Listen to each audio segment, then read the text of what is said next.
Fuck Spurs. Welcome back, people, to a very special edition of the Bogan Breakdown, reviewing the game against Spurs, which finished Arsenal 3, Scum 1. That's right, Arsenal 3, the Scum got 1. You know, so all I can say is cheers, boys. Absolutely phenomenal game. The first thing to say for me is that it's hard to pick a man of the match because everyone was so good. It's not often that we get to say that about Arsenal. There have been quite a few times in recent history where I've not been able to pick a man of the match because everyone's been so shite. This time, though, everyone was phenomenal. From the goalkeeper up to the strikers, it was just a very mature, very secure performance. And you know, guys, I was confident coming into this game because I looked at Spurs' underlying metrics, and although I'm not a big stats guy, you could tell that they were outperforming themselves when they were winning. And, you know, the losses, they weren't unlucky losses. So I wasn't scared of Spurs. You know, lads, it's fucking Spurs. You know what I mean? But I wasn't scared of Spurs going in. But as soon as that ball got kicked, the first kickoff, I knew we were at it. Aubameyang was pressing. You know, our defenders looked solid, and everyone just looked up for the game for once, which was just... I'm buzzing still. I've had 4 hours sleep, spent a whole day in court, and I am still buzzing. You cannot wipe the smile off my fucking face because we beat the Scum at home. Best fixture every single season. Let's get into it, guys. You know, we'll discuss the players. I think we need to go through everyone one by one, to be honest. So let's start at the back, and let's start with Aaron Ramsdale. Now, this is a guy that a lot of us didn't want to sign. And, you know, I was there too. I had my doubts about Ramsdale as well. You know, it's quite hard when you get a goalkeeper who's been relegated that many times. You can't... It's hard to think, oh, well, how will he fit into a team that doesn't face as many shots? Fuck, he was good. Some of the saves that he's made were just incredible. The one that immediately comes to the mind is that Lucas Moura takes a shot and Ramsdale is kind of out and he palms it up and he hits the ball onto the crossbar and Tommy Yasu clears it and they go up to each other and they're staring each other in the face and yelling. That is the sort of defending that we have missed for a long, long time. Players that love to defend. I should say, we have had players that love to defend. Socrates, for instance, is a defender who loves to defend. He's just limited. We haven't had players who love to defend and that are great players for a long, long time. So I was just stoked with Ramsdale. The thing that I really like about him is if you look in the guy's eyes, he's got that crazy eyes thing that a lot of good goalkeepers have, where you just they look nuts. They look nuts. Lehmann had it. You know, it's just they look like they enjoy playing in traffic or juggling knives or, you know, wrestling bears. He just looks like he's up for it all the time. He's got those crazy eyes. You know, the picture with Troops going around where he's throwing up a little peace sign and he looks nuts. I'm so stoked on Ramsdale at the moment. Going into our back line, Kieran Tierney. Obviously, you know, what can you say about Kieran Tierney other than, you know, he's one of the best left backs in the league. Another solid performance from him. The thing for this game for me is that what I liked about Tierney's performance is that we weren't over-reliant on him. I feel like sometimes we get into this cross and inshallah bollocks where we just give the ball to him and just go spam crosses. And we weren't doing that. So the best thing I can say about Tierney in this game is that we weren't forcing it down his end of the wing. You know, we really did use his abilities when it suited us. And we went up the middle when it suited us, which I thought was spot on. Gabriel, guys. Now, he, for me, is starting to look like one of the best centre-backs in the league. Now, you know, obviously there's the caveats. We're not very many games into the season. This guy is 23. You know, the assuredness with which he carries himself is just insane. He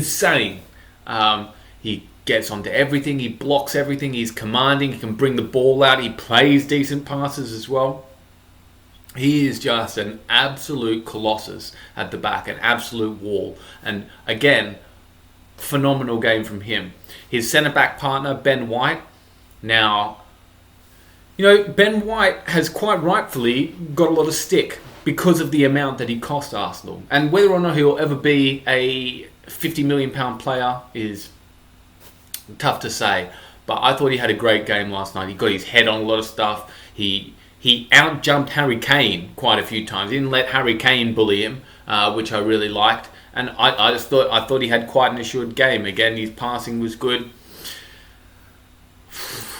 And the final member of our back four, guys, Tommy Yasu. Now, what a buy this guy is looking to be. He may be the most matured person of his age that I have ever seen. The guy just... He has this aura about it. He has presence. And that is something that Gabriel has and Ramsdale has and Tierney has. And look, I haven't seen it out of White, but White may do that as well. But Tommy Yasu just has presence, blood. It is just phenomenal watching him play. He put Son in a spliff. Son was getting absolutely no joy out of that wing because of what Tommy Yasu was doing. He was just locking it down. Locking the whole fucking thing down. I could not be happier with his performance. And that brings us into the midfield, guys. So, if you're watching this, you probably know my views on Xhaka. Now, Xhaka is a decent player. He's got a lot of good attributes. He does a lot of things well. He can be a world-class player on his day. Unfortunately, he can also be the worst player on the pitch when it's his off day. This was not an off day for Xhaka. He was immense in that pivot with Partey, and his partner Thomas Partey. Fuck me, man. He is one of the best centre mids in the league by a country mile. I cannot sing Thomas Partey's praises enough. And what I don't want to see for Thomas Partey is for all his success to be put down to pace and power, because that man is fucking technically gifted. And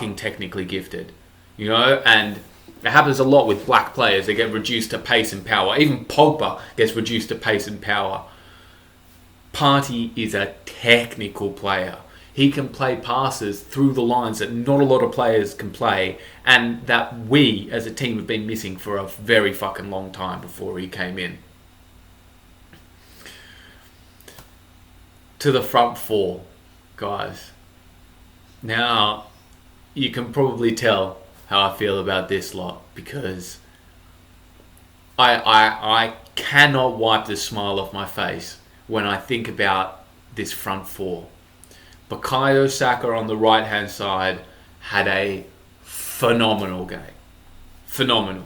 The kid is he is fucking mustard. There is nothing that kid can't do. Score, assist, create, progress the ball. He's just immense. And Emile, Croydon Kev, holy shit. What a game from ESR. What a game from ESR. He was everywhere, doing everything. And I have to say, this could be the end of Pepe. This could be the fucking end of Pepe. Because although we got to rotate and stuff, I do not see how Pepe gets back into this team at the moment. I don't. Because Emile he works so great on the left, and Saka works so great on the right, that I would be loath to put Emile into the 10 and move Odegaard back to take out Xhaka, even though I'd prefer Pepe to Xhaka. And I do feel like sometimes we lack goal threat, and Pepe is a player that does bring goal threat, even though he's incredibly frustrating. But yeah, I don't see how he gets into the team at the moment. I just don't, which is a fantastic problem for us to have.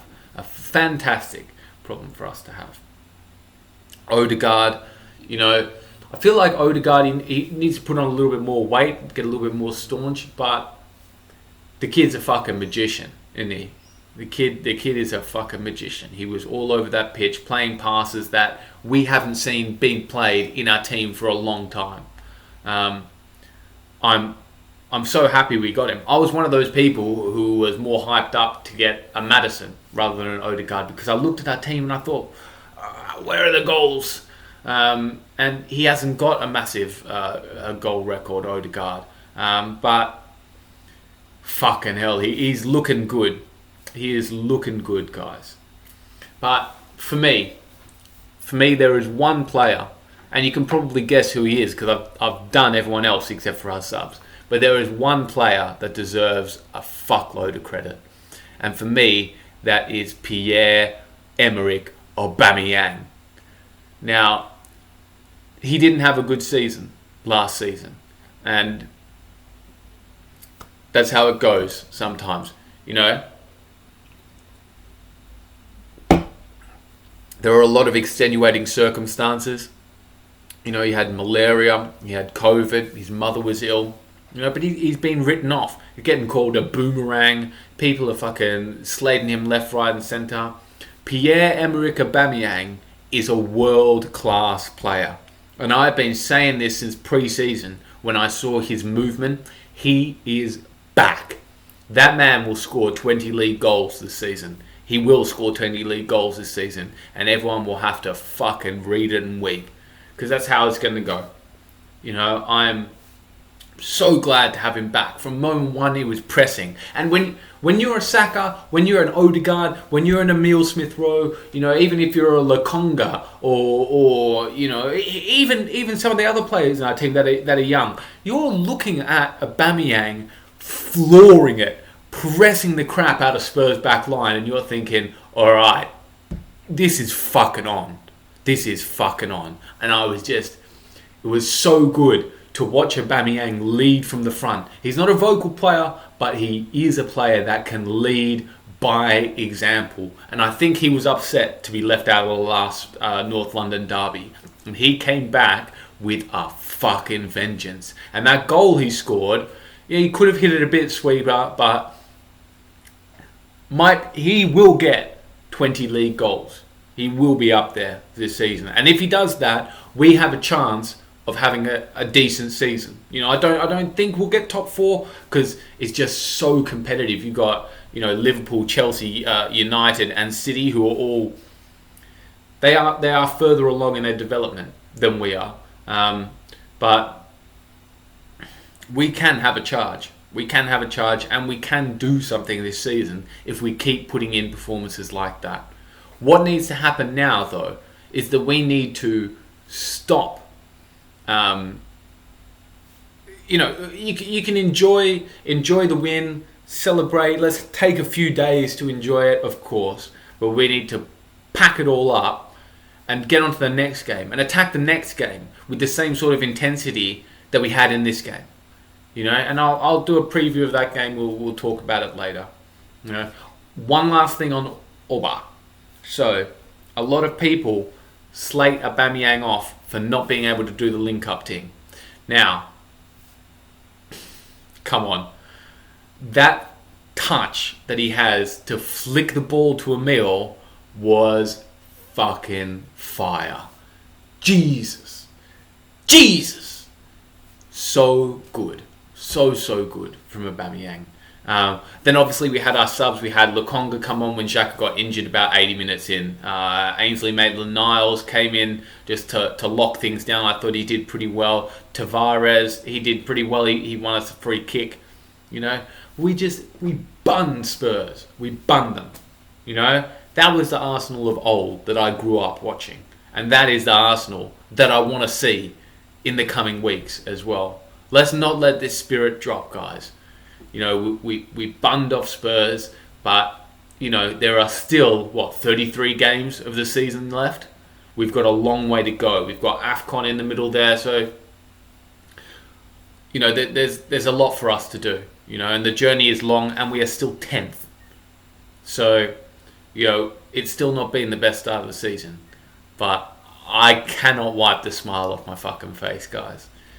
And all I have to say, in the shirt that the King was wearing last night as he watched the game, you know. And I'm sure when he saw that Aubameyang celebration, when he saw that Saka celebration, when he saw the Emile Smith-Rowe celebration, all on her knees, I bet that man was fucking smiling. And I bet that Arsene Wenger was fucking smiling wherever he was as well.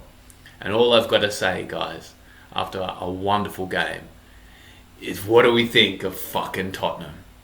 See you next time. Fuck Spurs.